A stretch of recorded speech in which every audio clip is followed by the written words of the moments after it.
We all know that clowns are feared by a lot of people these days, and that has a lot to do with the most feared and infamous clown to date, Pennywise the Dancing Clown.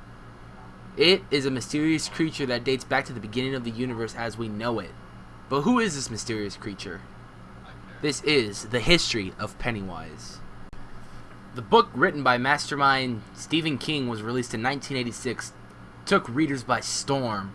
After a lot of people read this book, people were scared of clowns way more than they were before. It wasn't until 1990 that the book was picked up and made into a miniseries. The role of the infamous clown would be played by none other than Tim Curry himself. When it was released, it made people fear clowns even more. Tim Curry had brought the clown to life. He would mix both the horror and the comedy of the infamous clown. But who is Pennywise the Dancing Clown? Well, here's the history. A monster of unknown origins, it originated before the creation of the universe itself in a dimension that is referred to as the Macroverse. The true form of it is a mass of destructive orange lights known as the Dead Lights. Because of this, the Losers Club does not know what it actually is, giving it the creature its name. It usually takes the form of a clown named Pennywise, which it uses as a decoy when stalking a child. It takes the form of a monstrous black spider in its home under the sewers, where it is revealed to be pregnant.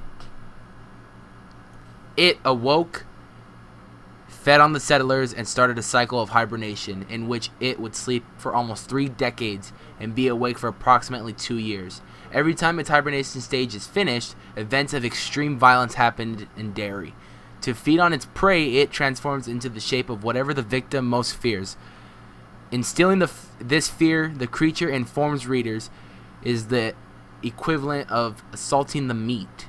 It could feed on adults just as easily as children, but it preferred children because their fears were easier to embody into a single shape, making hunting easier. In periods between each pair of events, a series of child murders occurred, which were never solved. The book's surface explanation as to why those murders were never reported on the national news was the location mattered to a news story. A series of murders, no matter how gruesome, do not get reported if it happens in a small town. However, the book's implied reason for why the atrocities were never unnoticed was far more sinister. It never let them. Since it controls what happens in Derry, many of the child murders are never solved, as the adults of Derry either act as nothing is happening or have forgotten about the periodic murders and disappearances. So that's the history of Pennywise the Dancing Clown. Pennywise the Dancing Clown will be the face of evil and scary clowns for decades and decades to come. The new movie is set to come out September 8th, 2017. Now you know more about the Dancing Clown, will you go see it? Thanks for watching this video. Be sure to subscribe to our channel for more content like this, and we will see you in the next video.